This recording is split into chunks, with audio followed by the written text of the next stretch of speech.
retired military officials. Ito, pag-usapan natin kasi gusto ko lang bigyan ng komentaryo itong si Richard. Kasi alam niyo po, ako po ay hindi mahilig makipagsawsawan sa mga away politika, mga away vloggers, you know? Hindi ko po type yun. So, gusto ko lang bigyan ng komentaryo itong live ni Richard, no? Pero yung merong katuturan sa politika, hindi po yung personal attack. Okay? So, let's go. Kasi una niya pinag-uusapan dito, sabi ni Karaoke Be, "Hey Daria." Ay, Daria ba ito? Ay, di ko alam. Gumaganong-ganon ba? Hindi nga. Hindi. I mean, I have nothing against Daria or I have nothing against. Kasi si Karaoke Bear yung sinabi niya, "Hey Daria." Okay lang naman kung siya, I really don't care kung siya ay Daria. It's okay. No? Importante. Well, let's talk about the politics. Okay? So, ang topic niya rito, yung mga retired generals na sumuporta. So, yung magbibitaw na suporta? Ano masasabi niya dito? Pakinggan natin. Retired military generals na nagkakaroon ng discontent, nag-withdraw daw ng kanilang support, parang, so what? Like, hindi naman kayo in service. So, mag-withdraw kayo ng di ba? Wala naman kayong, official or any kind of relevant power. But anyways, sa mga generals yan, you have no relevant power. So what? Ay, grabe to si Kart Aga, oh. Akla? Hindi naman siguro. Ang pogi? Ay, sayang ang kapugian. Hindi. Kung ako ganito kapogi, hindi ako mag-aakla. Sayang. Ang daming iiyak ng babae sa akin. Ano ba? Diretso na tayo. So, wala kayong relevant powers.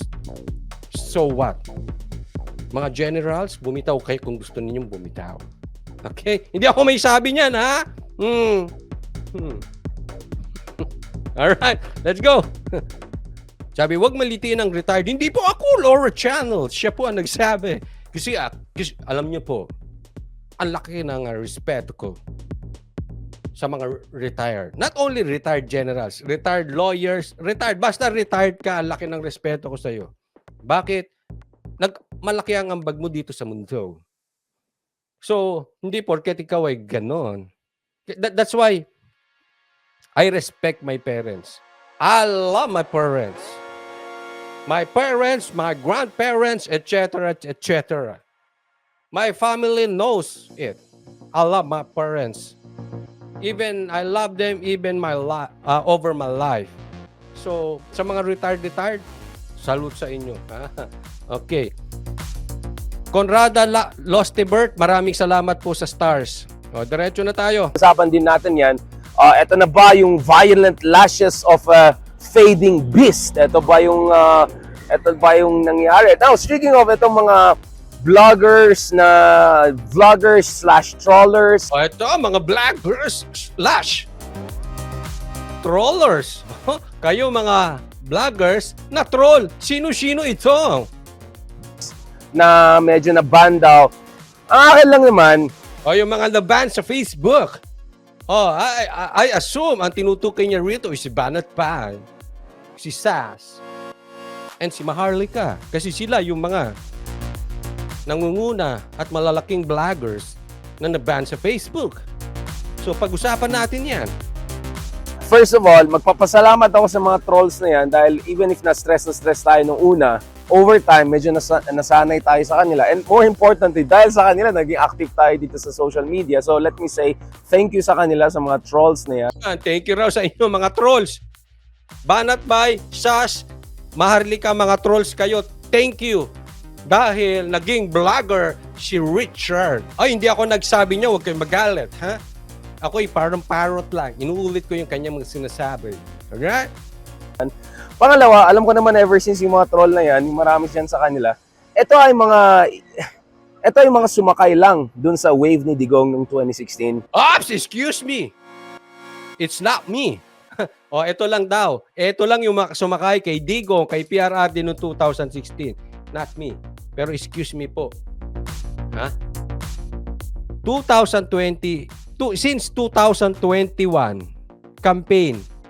Okay? Wala na po kami sa power. Alright? Galit na nga ang tao sa amin eh.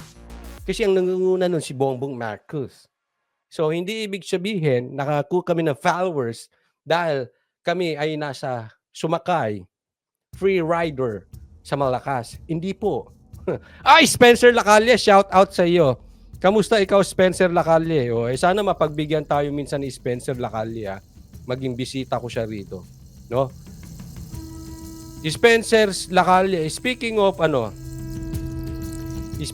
Spencer Lacalle, gusto ko yung video niya, panoorin nyo, ang galing ng pagkaka-interpret niya dun sa tungkol doon sa may naninira kay Banat Bay. Panoorin nyo.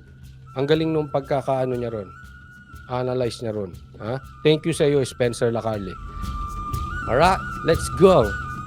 Walang sariling merit yung karamihan sa mga yan. Wala silang sariling kakayahan, wala silang sariling K, to put it nicely. So ito yung mga naki-riding lang dun sa popularity ni Tatay. At alam natin, marami mga pag-aaral na nagsasabi na mukhang boosted by bots and trolls ng mga to. At Ayun. Ang galing. Oh, Banat Bay, Sas, Maharlika, ha? Wala kayong kwentang mga vloggers. Okay? Nakisakay lang kayo kay Tatay Digong at yung mga nanonood sa inyo boosted. In short, hindi organic. In short, robot. So, sa yung milyon-milyon na nanonood kay Banat Bay, Sas at Maharlika, robot yung mga nanonood sa inyo. Buti pa yung sa akin, organic. Ay, huwag kayong magalit sa akin, siya nagsabi noon. Robot. Oh. Gayahin nyo itong taong ito. Ang lakas ng YouTube niya. Puntahan nyo, lakas! Ang daming viewers. Ang dami. Ganyan po. Hindi, gusto ko lang marinig kasi lagi po nating dinidiscuss yung mga analysis ng mga dilawan. So you can hear from them. So that's the analysis. Isa sa mga take ng isa sa mga dilawan sa nangyari doon sa 3 vloggers. Robot daw. Kaya malakas, robot. Alright. Aurea Away, maraming salamat po sa kusang loob. Thank you sa pag-sponsor ng live na ito. Duloy! di organic. Katulad natin mga kameta, tayo organic tayo. Alam na Yon, organic siya.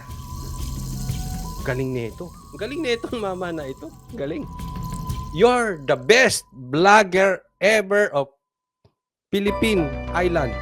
natin organic tayo, 100% organic tayo, except baka yung mga ibang bot na trolls. Pero pinapatol ko naman yung mga trolls na iba, so mukhang totoong tao naman sila. No, but going back to this, again, never ako na-impressed Aurea Away, maraming salamat po sa kusang loob, ha? Thank you. dun sa, mga followers nila, 600, 500, 800, mga, parang bots naman mga yun eh. Very questionable kasi mas mataas ang engagements natin sa kanila, even though mas mataas ang followers nila. So, Gold Magic Find, pinagtawanan ni Sasyan Coach, maliit daw kanya. Ay! Thank you sa kusang loob, Gold Magic Find. Pogi lang, maliit naman. Hindi ako nagsabi, ikaw Kayo, huwag nyo huwag tayong pumipersonal. Huwag tayong napunta doon. Thank you, Gold Magic Find. Ba't ganito? Wala daw siyang pakialam kung yung mga subscribers nila mga 500,000, 600,000, pero yung engagement daw niya, mas malaki pa. Psh! Galing, no? Ganito yan. Pagdating sa opinion, kaya ako ayoko nakikipag-away sa mga vloggers kasi, alam nyo, may kanya-kanya tayong opinion. Halimbawa, ako DDS, siyempre, hindi mag-agree yung pulahan. Yung dilawan. At yung dilawan, hindi of course ako mag-agree sa kanila. Magkakaiba-iba tayo ng opinion. Diba? So, hindi kailangan pag-awayan ng isang opinion. Pero, meron pong fact Kasi may mga bagay na hindi opinyon. Hindi mo pwedeng gawing opinyon. Bigyan ko kayo ng halimbawa. Anong kulay nito? Puti, di ba? Hindi mo pwedeng sabihin ang opinyon mo dyan ay itim. Kasi, puti. Eto, anong kulay nito? Puti, di ba? Hindi mo pwedeng sabihin, itim yan. Eto, anong kulay nito? Puti, di ba? Hindi mo pwedeng sabihin, itim yan. Anong point ko? May mga bagay-bagay na magkakaiba tayo sa opinion, but a fact is a fact. Hindi tayo pwedeng magkaiba-iba. Kahit ikaw, maka Cory Aquino, kahit ako maka PRRD, kahit ikaw ay maka Bongbong Marcos, kahit ikaw ay maka Ninoy Aquino, kahit ikaw ay maka Isko. Ang tingin natin dito lahat puti. Tama. Ngayon, tingnan nyo yung engagement. Kasi ako nakikita ko yung engagement sa YouTube. Kahit sa Facebook. Pag may channel ka, nakikita mo yung views kada month. Mga nag-subscribe kada month. Million po. Tingnan nyo, yung YouTube nito. Hindi ko alam yung Facebook. Sino mas malaki engagement naman? So kahit dilaw ka, tanga ka na lang. Pagka sinabi mo, lamang pa ang engagement nito. Doon sa 3. May galiwang naman. Facts naman, nakikita naman yung views anong palusot, robot? Hindi po. I really don't think robot. Kasi hindi kaya mag-views ng robot ng ganun. Mainit po. Alam mo kung robot, ang mga sumusunod sa 3 vloggers na yan, hindi po yan ibaban. Kasi, irrelevant sila. They are nobody. Pero kaya binaban yan, may nasasaktan. Pakiulit po, sir. Ikaw po, sir, may nasasaktan. Yan. There are a lot of times na kutob ko, mas mataas talaga impact natin sa social media kaysa mga yan. And this is... You're the best. Mas malakas. Hindi mo ba alam ang impact ng 3 ngayon? Being the opposition? Ikaw nga, wala kang ka-impact. Parang magkasama na kayo ng pamahalaan. Hindi, sorry po I mean, I always respect opinions. Pero pag fact na ang pinag-uusapan, pag facts ang pinag-uusapan, at iniiba mo, ito po yung dinidiscuss natin, ang mga dilawan, mind conditioning ang ginagawa. Ang layo na nila sa putukan. Hindi ko alam kung sa Earth ba sila nakatira o sa Moon. Hindi nila alam anong nangyayari. Parang hindi nakalapag yung kanilang mga paa sa kalsada. Parang nakalutang. These are the people na nagsasabi na laos na ang Duterte. This is noon pa mga kameta. Kasi pansin ko sila, sineswarm attack pa ako ng mga walang hiyang mga yan. Meron naman ako mga internal dyan. Double agents. Ay, meron siya.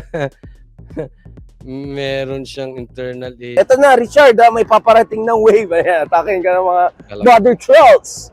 Queen of Idol ko na ito. Iboto niyo ito, ha? Fake news king daw ako, sabi ni Mocha Girl. Yan, Pati si Mocha Girl. Pati si Mocha nadamay. Okay, anyway. Ang dami ng mga daming bardagulan nangyari. Kaya actually, naging komportable ako sa social media. Dahil sa lahat ng mga bardagulan na ginawa natin ng panahon ni Digong, di ba?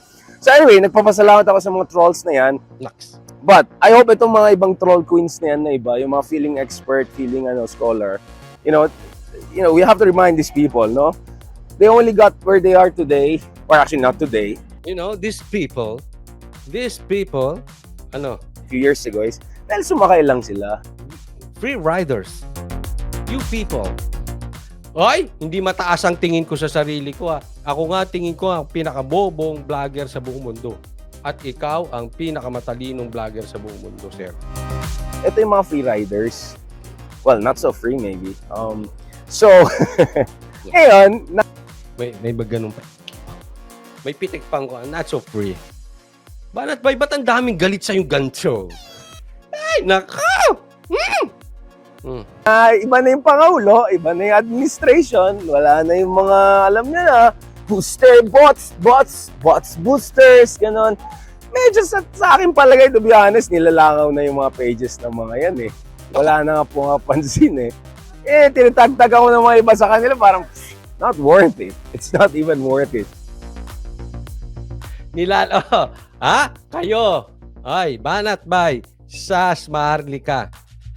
Nilalangaw na yung mga page niyo. Ulitin natin. May ebidensya ako nilalangaw ang page niyo. Anong ebidensya ko? Eto. Pakinggan nyo. This is my evidence. Eto, hawak ko ang alas. Hawak ko ang ebidensya, ang alas na ebidensya na nilalangaw na ang page niyo. Eto na. Yan. Okay, anyway. Ang dami ng mga daming bardagulan nangyari. Kaya actually, naging komportable ako sa social media dahil sa lahat ng mga bardagulan na ginawa natin ng panahon ni Digong, di ba? So anyway, nagpapasalamat ako sa mga trolls na yan. But I hope itong mga ibang troll queens na yan na iba, yung mga feeling expert, feeling scholar. Troll queens, feeling expert, feeling scholar. Sino kaya ang pinapatukuyan niya? Baka si Sas. We have to remind these people, no? They only got where they are today, or actually not today, a few years ago, dahil sumakay lang sila. Ito yung mga free riders. Aurea Haway, maraming salamat po sa stars. Well, not so free maybe. So, ngayon, na iba na yung Pangulo, iba na yung administration, wala na yung mga, alam niya na, booster bots, boosters, ganon. Medyo sa akin palagay, to be honest, nilalangaw na yung mga pages ng mga yan eh. Wala na nga po nga pansin eh. Tinatagtag ako ng mga iba sa kanila. Maliwanag ha? Kayo na magsabi ng totoo. Wala na raw kasi yung presidenteng si PRRD. So mahina na yung kanilang page.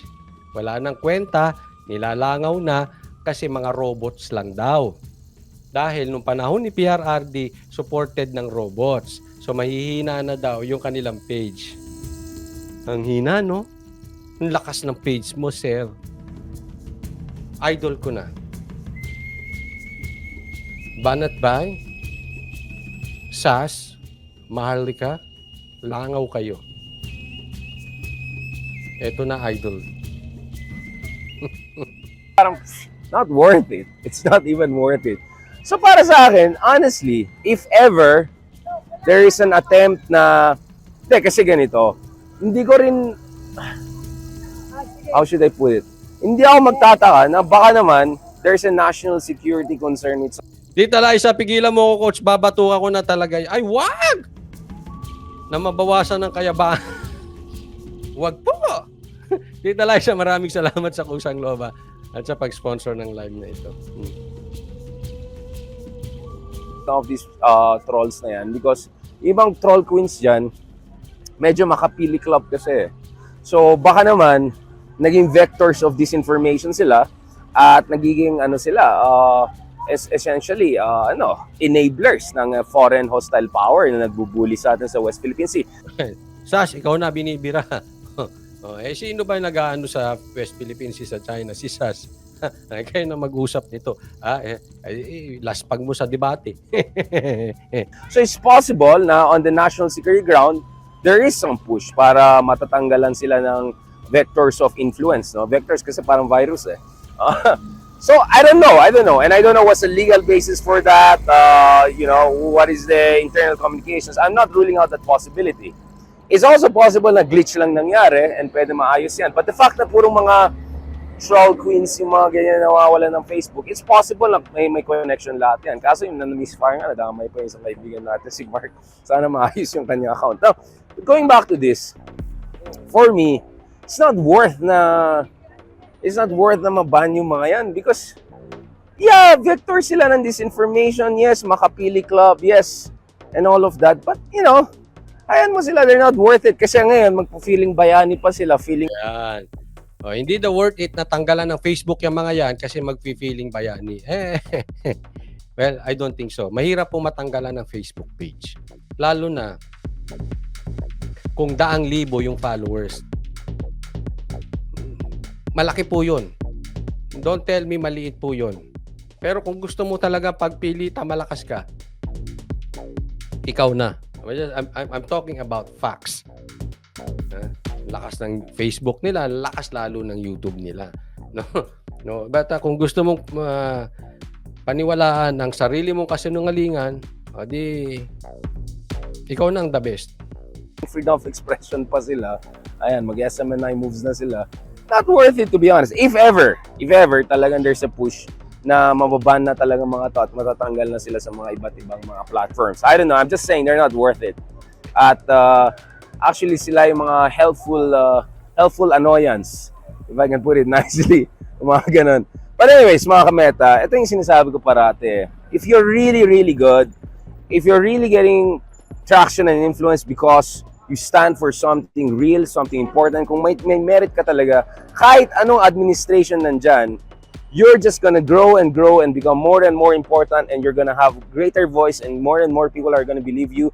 And those who matter, those who... Kaya pinagyayabang niya, kahit wala pa si PRRD, dapat malakas pa rin. Ha? Sino bang nakaupo ngayon? Ha?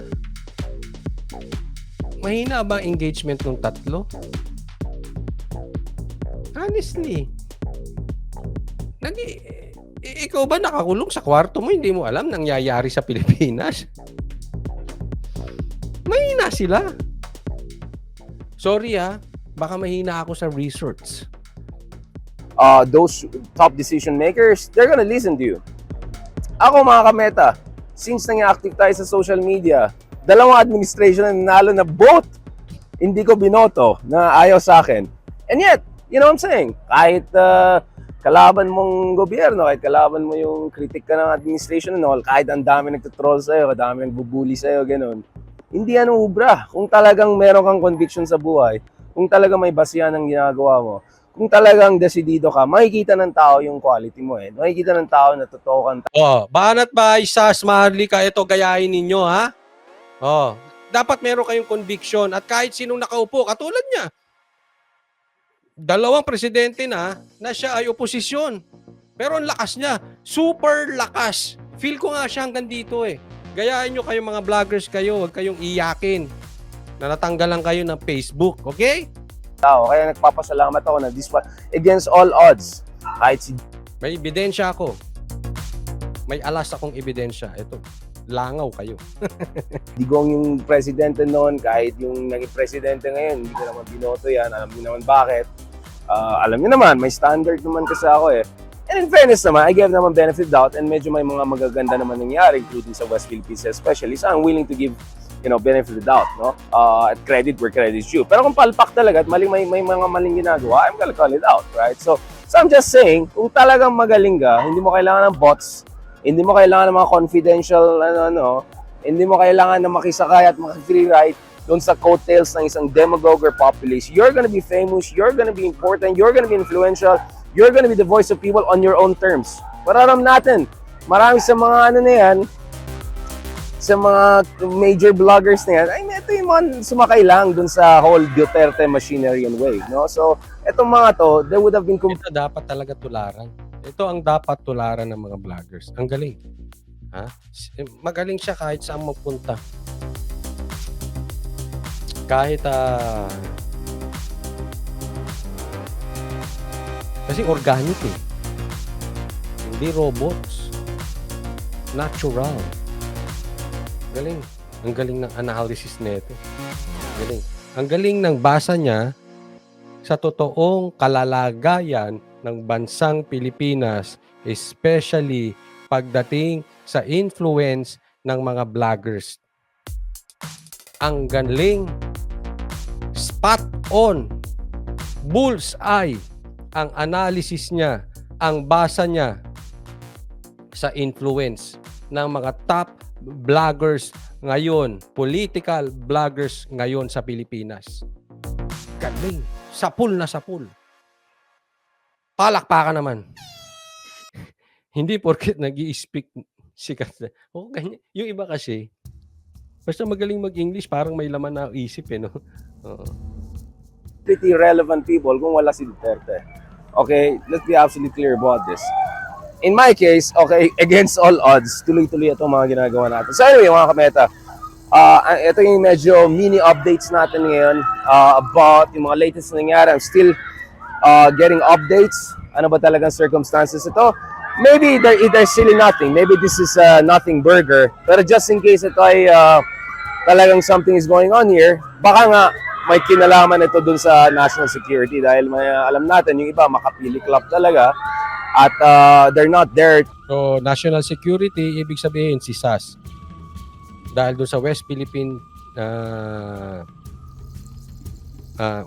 sa WPS, West Philippine Sea, na may connection sa national security. So, I assume he's talking about SAS.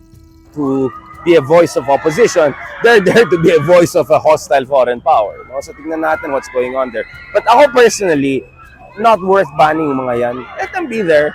Nilalangaw lang naman yung mga yan. No? At saka 3% na lang yung support base ng mga yan. Galing, no? 3% na lang ang support base ng mga yan. So, kayong tatlong vloggers, 3% na lang ang supportan nyo. Kasi halos 100% ng mga Pilipino, more than 90%, gusto nila yung ginagawa ng administration pagdating sa West Philippine Sea, pagdating sa ating mga alyansa, etc. So I'm very, very confident about this. Maingay ba? Dito lang kasi may lighting, hindi maganda yung lighting sa kabila. Anyways, mga kamay, Mas maganda dyan, Brad. Maganda lighting din. thank you so much sa lahat ng mga nanonood sa atin, sumusuporta sa atin. Tuloy-tuloy lang ito, mamaya Supportan nyo, follow. Follow him. mag-R&R na tayo. Follow, hindi follow. So stay tuned, pag-usapan natin itong Harry Roque Harry Roque. Parehas kayo? Galing ka kay Harry Roque. warnings, gulo ba, hindi ba gulo, ano bang mga pakulo dyan sa military, mga retired military, meron ba tayong dapat alalahanin? Yan, marami tayong pag-usapan. So on that note, thank you very much mga kameta. God bless and talk to you soon. Ay, yun, oo. Alam mo naman, isa pa, dagdagan ko, pang-asar lang. May pahabol, kaya hindi ko sinaray. Oh. May pahabol siya. Pang-asar daw. Ano yun? Yung ibang vloggers kasi dyan, iyak-iyak sila ngayon dahil yun lang alam nila sa buhay. Alam mo, kung totoong scholar ka, kung totoong may alam ka sa buhay, kung totoong magaling ka, you're not gonna need social media or anything like that. You're gonna be published by the leading publications all around the world. You're gonna be interviewed by the leading media outlets around the world. You're gonna be giving lectures. You're gonna be invited by think tanks all around the world. So, yun lang. So, kung talagang magaling na vlogger ka, ha? Ako ina-assume ko si Sas ang pariringgan niya rito. Kung talagang magaling na vlogger ka, hindi mo kailangan ng social media. Iimbitahin ka sa buong mundo. Probably, sinasabi niya, like him, para mag-speech. Iimbitahin ka na sa ibang publication or siguro sa TV network or I don't know kung anong ibig niyang sabihin, no? In short, marami kang invitation and you don't need social media. So, kung magaling ka talaga. Okay? I wanna be like Richard. Gayahin niyo siya, Richard. Sas, gayahin mo to, ha? Gayahin mo. Kung talagang magaling ka, dapat iniimbita ka. Okay. Bakit ko ba binalita ito, no? Kasi hindi ako mahilig argumento sa mga vloggers. Kaya lang, hindi po kasi opinion yung sinasabi nitong mama. Kasi kung may opinion tayo, okay lang yun. Iba-iba tayo ng opinion, no? Gaya na sabi ko, kita naman ng tao yung engagement ng tatlong vloggers. Kita nyo namang malakas. So, huwag mong i-downplay yung accomplishment ng tatlo dahil sila ay hindi sang-ayon sa iyong political leaning. Pinagtatanggol ko lang yung tatlo kasi sila ngayon ang nagbabantay ng mga tiwali sa bayan na ito. No? So, hindi natin kailangan magsinungaling about statistics kasi numbers ay ebidensya. Hindi po opinion ang numero. It is exact. Pag millions ang engagement nila, it means millions. Not thousands, not hundreds. So, wag nating i-brainwash ang taong bayan at magsinungaling para gawing katatawanan yung pagbaban sa 3 vloggers. Kasi alam mo, hindi biro yung pagbaban dun sa 3 vloggers. Dapat sana, kahit iba pa ang iyong political leaning, alam mo, kahit ako kunwari mababan siya, hindi ko magugustuhan. Kasi dapat dito, sama-sama tayong pinaglalaban natin na hindi binubusalan ng bibig natin. Kahit mag-iba tayo ng kulay, dapat pagdating sa pagbusal ng freedom of speech, magkakasama tayo. Regardless kung sino ang iyong politikong sinusuportahan. Kahit anong kulay. Huwag nating gawing katatawanan or kayabangan ang pagbaban sa mga political vloggers. Ang mali. Yun lang po. Pero ito, hindi naman ako mahilig no? I have no personal sa kanila. So after niyan, tapos na po yan. Hanggang dyan na lang po yan. Kasi hindi naman natin ako kasi medyo asar lang talaga doon sa binubusalan ang mga vloggers, no? Ulitin ko, kahit anong kulay mo, dapat nagsasama-sama tayo. SMNI nga di ba? Dapat tinutulungan natin. Binira ko SMNI, ulitin ko para doon sa mga first timers. Binira ko ang SMNI, pero this time tama ang SMNI, hindi sila binubusalan.